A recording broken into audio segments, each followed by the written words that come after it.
এবারও ঘরোয়া ফুটবলের শুরু থেকেই দেশের কোনো ক্লাবে খেলা হচ্ছে না জামাল ভুঁইয়ার। আবাহনীর পর ব্রাদার্স কোনো ক্লাবের সাথেই মতৈক্যে পৌঁছাতে পারেননি জাতীয় দলের অধিনায়ক। তবে শেষ মুহূর্তে চট্টগ্রাম আবাহনীকে বাঁচিয়ে ৩৫ ফুটবলারের এক মৌসুমে মাঠে থাকার নিশ্চয়তা করছেন জাহিদ হাসান এমিলি ও মামুনুল ইসলাম। এবার শীর্ষ স্তরে খেলছে ১০ ক্লাব।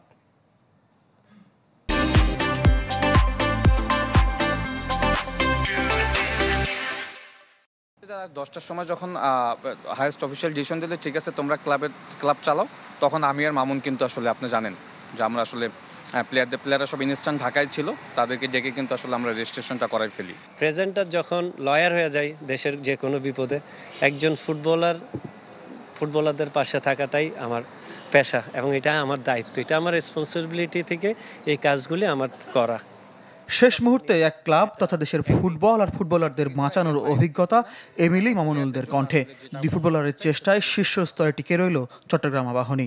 সামনে আরও চ্যালেঞ্জ। কোনো ফুটবলারের পারিশ্রমিক নির্ধারণ হয়নি, কোচ, ক্যাম্প, অনুশীলন ব্যবস্থা কোনো কিছুই চূড়ান্ত নয়। এসবের জন্য দরকার অর্থ। পৃষ্ঠপোষকদের দিকে তাকিয়ে ফুটবলাররা প্লেয়ারদের যে থাকা খাওয়া, প্লেয়ারদের যে জার্সি প্যান্ট, মানে একটা সিজনে তো কত খরচ আপনি জানেন।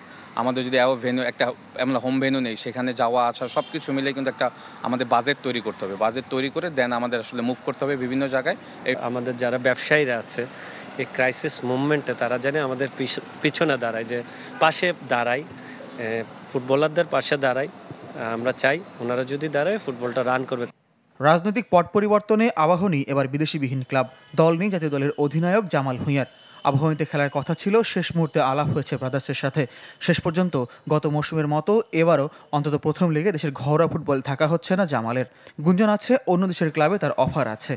সবার মাঝে ব্যতিক্রম বসুন্ধরা কিংস। শীর্ষ ফুটবলারদের নিয়ে দেশে আধিপত্য ধরে রাখার পাশাপাশি পরিকল্পনা সাজাতে হচ্ছে এএফসি চ্যালেঞ্জ লিগ নিয়ে। 5 বিদেশি ফুটবলার আছে বাংলাদেশ চ্যাম্পিয়ন স্কোয়াডে। যেহেতু এবার এএফসিতে বিদেশি প্লেয়ারের সংখ্যা একেবারেই আনলিমিটেড রাখা হয়েছে, যত দলগুলো ইচ্ছে মতো বিদেশি প্লেয়ার নিতে পারবে। তো সেক্ষেত্রে হয়তো আমরা ঢাকার মাঠে খেলা এমন কোনো প্লেয়ারকেও সাথে দলভুক্ত করতে পারি এএফসির জন্য।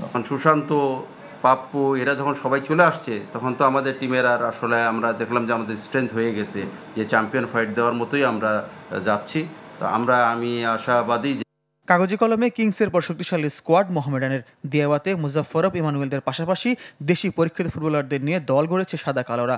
নাবিব নেওয়াজ জীবন, শহীদুল আলম সোহেল, রায়হান হাসান, তাজউদ্দিনরা নাম লিখিয়েছেন রহমতগঞ্জে। ক্লাব সংকট থেকে ফুটবলারদের বাঁচাতে ফর্টিস এফসিও শেষ মুহূর্তে স্কোয়াড বড় করেছে।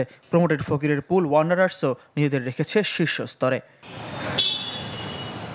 ফাইজুল ইসলাম, চ্যানেল 24, ঢাকা।